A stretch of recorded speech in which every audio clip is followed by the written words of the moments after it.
Welcome everybody, welcome to another video on physics. Actual physics concerning our flat earth system. This is the term of illumination. Check out my other videos if you haven't been here before. But today I'm going to go through 10 undebunkable proofs that you live on a flat earth, not a spinning ball. Anybody can go and check on these things themselves and verify what I'm saying. They're undebunkable. Pretty strange if you live on a ball how all these things correlate. So if you haven't seen the flat earth model before, you're new to the channel, that's basically looking down on the earth, small centre north, wider southern field out here, all the way around, because that's what a torus field would look like. Something similar to this. Centre north in here, an expanding field, expanding. As the hyperboloid centre comes out, it expands outward. That's why we have a book called the bi-bull. The bull represents expansion. Bi means dual, male and female. The whole system's male and female. We could say the strong northern centre, this here, magnetic confinement, very strong, male. Weaker force out here is the female, because it's more widely distributed. Same energy here as there is all the way around here, but per magnetic cycle ratio, this is weaker than in here. It's not what science tells you, is it? So if you put a slice through the flat earth system like that, you come up with something similar to this. This is why the ancients told you it looked like a turtle. But another depiction is like this. If you can imagine you're the observer in every place at once, that would be the even picture you would get. Okay, like a magnetic flux. The Earth's a magnet, and the flux would be like this shape. So consider Earth as like a ring magnet with the black hole centre, because this is the black hole centre of our realm, above the centre Arctic North. The metaphysical, we can't get into that area. We're way down, this comes down to nothing. We're way down here, 30,000 feet, could be about here somewhere. But we can't get in there, can't fly over the North Pole. The black hole's here, centre of the gurgler. It's a vortex, centre. So check out my earlier videos, but we're going to run over these 10 points here that prove that you live on a flat earth. Stars viewed at night from a ball or a flat earth. While you're standing on your ball, all the stars are all over the place at night. The night sky is infinite, isn't it? It's infinite. So we're on the ball. The night sky isn't the ball. That's not circular. So why are we being shown the circular formation of stars all the time? If you don't understand that, go and check out some time-lapse or star trail photography. That's how the stars move across your horizon. Because man stands 90 degrees at the zenith of his arc of horizon, a 180 degree view of his world around him. Everything comes up and over his arc of horizon. Nothing goes below the horizon, it just goes out of perspective. It's gone beyond his visual perspective. Okay, every man has an arc of horizon. The ancient Egyptian told us this. So, this can't happen if you're on a ball. Why would it be curving like that in the night sky? Why would the stars be forming a curve? Just because the ball is rolling and we're passing stars, they would be shooting out here, wouldn't they? They're not going up or down on this curve. No, it doesn't make sense. Okay? 2, tracking stars. Tracking the stars with a star tracker or equatorial mount. So, do you think an equatorial mount can track a star that goes like that? No, it does not. You have to keep adjusting it because the stars don't do that. On our flat earth system, let's concentrate on the southern hemisphere, shall we? If we're going to track a star and it's here, that star goes out and then back in. It goes like that. That is moving further away from the north, isn't it? That's not a nice symmetrical arc over, say, half the night. Half the night, say. Let's go half across there. That's not a nice curve. It's a Fibonacci. And equatorial mounts can't do a Fibonacci. They can only do an arc. This is why you cannot track a star completely, especially if you're in the southern hemisphere tracking a star near the solstice, December solstice. Anybody can check this if they understand astrophotography. The southern stars do this motion all the way around, back to the same place every night. Same place, not same time. Exact same place on Earth every single night since time began. But time-wise it's different because it's governed by the timekeeper, which is the sun. And the sun moves quicker than all the other celestial bodies. They don't tell you that either, but we won't get into that now because it's a bit too complicated for these globies, if any globies are going to be watching this. Okay? Check out a star tracker yourself. 3, 2 sky rotations. How can we have 2 sky rotations? If you're standing on the ball, you're standing there, how do you see 2 star rotations like this? With a gap. Especially if you're standing at the equator. If you can imagine the equator looking up, because that's near the equator. There's a gap between 2 rotations. We're not looking south, we're not looking north, we're looking more or less directly overhead. And there's 2 rotations. There can only be 2 rotations if there's a flat earth system, because we have the northern hemisphere rotation all the way out to Cancer, and then we have the southern rotation all the way up to Capricorn, out to south. Okay? Then you have to understand that man's arc of horizon is a meridian from north to south. Every man's arc of horizon is a meridian, dead north to south. And within that arc of horizon, he has that's his perspective in his arc of horizon. So when he looks dead south, he will have a star rotation. If he looks north, he will have a star rotation. Every man gets one on his meridian, because it's all a reflection from the centre north, sending a secondary image out into the southern hemisphere. But it's inverted. So don't go try marrying them up unless you know about inverting a vortex. So you've got a vortex full of stars. One view's from down that way, the southern view's from up this way. All the same stars though. See, the S-curve of creation is in here, in the vortex, S-curve. That's a 2D S-curve from the side view. But looking down, it's a Fibonacci, and then it comes back around and goes back in again. So it's going up and down, a 360 over 24 hours. You only see half the day though, only half of it, you only see half the cycle. So you can imagine that we're only seeing this half, the arc that goes over your horizon. Because that's directly behind you. Because like I say, you're on a meridian, so you're looking that way. Directly behind you, outside of your arc of horizon, is daylight. That's daylight side.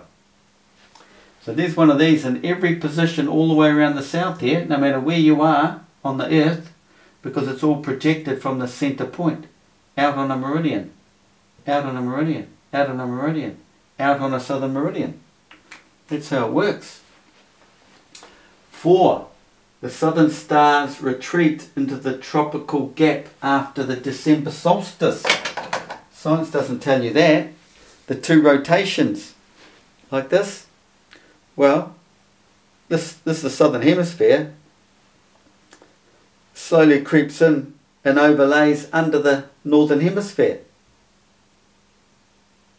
Anybody can see that because the crux stars, the Southern Cross, we see here in December, comes up to about here in June. It's being drawn under the Northern Hemisphere stars, like 2 tectonic plates. This is why the Bible tells you at the time, at the certain time, at the time of an event, there's earthquakes. They're trying to describe it to you through your mind. Earthquakes, tectonic plate rubbing, overlaying tectonic plates. This is why you're seeing some esoteric images that have been around for heaps of years. Is this point here. This is the overlay. This is the June. This is December out here. December, the southern hemisphere, northern hemisphere centre. So this is the southern rotations on your meridian. It drifts this way because it's to do with this image that comes down, up and down in here in this vortex over the season. It's to do with the ecliptic plane. It's another story, but I'm only just dealing with these 10 at the moment. So when this starts coming back out again, say back out there, it regains that gap where Orion's Belt comes through. It's called the holy season. The parting of the Red Sea. The Red Sea represents this gap, the Nile. Read that physics book called the Bible. You won't understand it though. That's why you come to this channel. I break it all down. 5. Orion's Belt appearing for 9 months but only gone for 3. So how does that work on a nice symmetrical ball? How can Orion's Belt be seen for 9 months and then gone for only 3? Doesn't make sense. Well, it does on the flat earth system because there's the tropical gap. Let's get rid of all this rubbish I've put on here. That's the tropical gap around here. And that's where we're supposedly seeing these things moving. Orion's Belt goes through here over 9 months. But what else is in that tropical gap, supposedly? Is the sun. Now the flat earth model, the true model of our earth, has the sun moving quicker than all the other celestial bodies. Otherwise, why is he regarded as the king? Do you think our king, if our king was pretty dumber than the average guy, do you think we'd leave him here on the throne? I don't think so. Well, the sun is the king, it's Christ. He's the quickest. So he laps all these stars over, the background stars over a year, plus 20 minutes. Well, the sun catches up to the Orion's Belt and covers it for 3 months. This is the out of season. The non-holy season, when they've gone down into a mente, as the myths say. And then once the sun shoots ahead, it exposes Orion's Belt out the other end, and we start seeing Orion's Belt again for 3 months. So with a bit of maths, you can work out how the size of everything there if you wanted to. Yep, flat earth can't describe that. I mean, sorry, the spinning ball can't explain that. Why is there a celestial gap between the 2 sky rotations? How can there be this gap here? Well, they just can't explain it because they keep telling you there's no gap. Well, get out of camera, mate. Anyone can see it. There's 2 star rotations. You get the odd star coming through the middle there, but they're straight compared to the 2 rotations. Can't hide it. Get yourself a camera. Can't explain that on a flat ball. a spinning ball. Why is there a celestial gap? We've done that. Why is the compass bearing direct between the tropics? Well, this is the tropical gap, right? The compass bearing. Well, the compass bearing is direct north to south because the magnetic field is built up on this capacitor plate, each side of the tropics, Capricorn and Cancer. The magnetic field of Earth does not cross the tropics. Science knows that, but they're not telling you. All they tell you is it's so weak there, it's so strong here at the poles, very weak here, so weak that we're not going to tell you that it doesn't actually cross. There's no magnetic field in there. The magnetic compass is only pointing direct north to south because of the build-up of the magnetic fields on either side. It's direct, dead straight, north to south. Otherwise, the rest of the Earth is curved, magnetic field curve lines. You follow a curved path. This is why we have gyros now, to avoid that curving journey. We can go direct if you set your gyro up. But between the tropics is direct north to south. From north to south, dead straight, across the tropics. Dead straight. But the rest of the field in the south goes like this. And the north, the opposite way, goes like that. Creates the bow. Wow, where have you seen that bow before? Why is the company, we've done that. Why do planes and submarines not dip their noses when they roam the Earth? Because the Earth is flat. But see, these globe people will tell you, oh, it's doing it automatically because at the centre of our spinning ball, it has a big iron core. So the submarine's just going to be travelling around like that. Automatically. It's all due to gravity. Oh, okay. In that case, when the sub moves along the ocean floor, it'll be going like this with the contour of the ocean floor, does it? And an aeroplane would be flying like that too, up and down, up and over Dale is the saying, is it? The aeroplanes do that? The submarines do that? No, because that's a load of rubbish. That's a load of rubbish, but nobody really thinks too deep about this, do they? I don't think so. Where are we up to? Why is there a whirlpool on the top of the spinning ball Earth? Okay, so up north we have a whirlpool. It's called the Buford Gaia. What the heck's it doing up there on top of the ball, spinning ball? It makes sense if it's in the centre of the Earth. There's the vortex, and below the vortex you've got this suction where water is going down into the subterranean to flow out to the tropics under the Earth. Drawn down, you've got the four winds creating the vortex up in the north there. Wouldn't that explain the vortex here as well? And the suction, the water being sucked down under the Earth to be recycled back up and over again? What the heck would you have it up there like that for? What's that doing? Go research it, people. No sense at all. Number 10. Why do all myths, legends, ancient philosophy and religions all make sense and correlate to the flat earth model, including what the ancient Egyptians have left us? Because it's a known fact. Earth is flat. And if you want to understand all this down here, you come to this channel and I explain it all. I unravel the secrets. What the philosophers have left us. What all the ancients have written in religion for us. The myths, legends, all telling the story of the flat earth system. Osiris, Isis.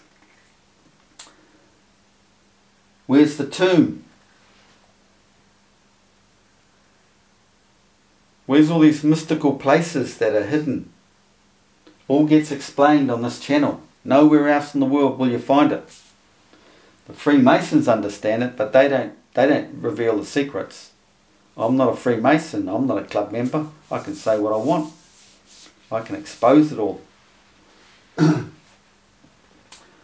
So there you have it, guys. There's 10. You can go check for yourself if you want to spend the time. Or you can just stay in dodo land and believe the liars that run your world to fool you, to control your mind. Controlling your mind. That's all it is. They're just there to control your mind. Because they just go and spend all their tax dollars on themselves because they have complete control over your mind. They just tell you something and you just go along with it. Well, that's not the way things are. We're creatures of the light, not creatures of the Freemason fraternity. We're not enslaved to them. Why should we be? We're God's children. We have a right to live a free life. No one's higher than the God, the Creator. Did you know that we're living in the moment? The moment is creation, the moment of creation. We're in that moment. Each day is renewed in that moment. But we age through it. But you have to imagine that, like the turning of the background stars come back to the exact same position every day. It's like, bang, that moment of creation. It's hard to explain if I haven't put my head around it, but that's basically it. The sun will go around the same spot. Sun doesn't go anywhere. It just does its small circle in here. This is all metaphysical. That's the actual sun back here. But the sun we see is projected out here. It's at the other end of the Milky Way. This is the Milky Way, you see. That's the male entity. This is the female down inside the vortex. Well, this thing turns around 24/7. That's your 360-degree day, 24 hours, when that Milky Way turns around, because the sun is tucked in there, see? Sun's in here. And dead centre, or off, because the sun's on the horizon of the black hole. That's what you get, this baby shape. Overall, you get an egg shape. That's the real cosmic egg. So you need to understand the metaphysical, the real plasma is back there, which is invisible. Pure plasmas cannot see it, but we see the image out here. All the celestial bodies are images in our realm. We're in this realm here, not in there. We see all the images due to the light spectrum. It's all based on frequency. This is like a trumpet blowing a tune, and we're all living within this tune, this song or act. It's all a show. Creatures of the light. Everything is of the light. Only our five senses give us our reality. It's all of the mind. It's the chip in your brain. So everything is of the mind. Anyway, check out those. Any queries, just drop us a line. Put a comment. So, although YouTube do delete half the comments, so we can't interact too much. So bear that in mind. It's not me. I'm not touching them. I've got it all open. All comments are welcome. Even the fools. I'm not allowed to call them fools, but they can ask me questions. I don't mind. Thanks. If you like this sort of stuff and you haven't been here before, think about joining up on my Patreon page, because there's a lot more divine information on my Patreon than what's going public, and would help support me. Cheers, guys. See you.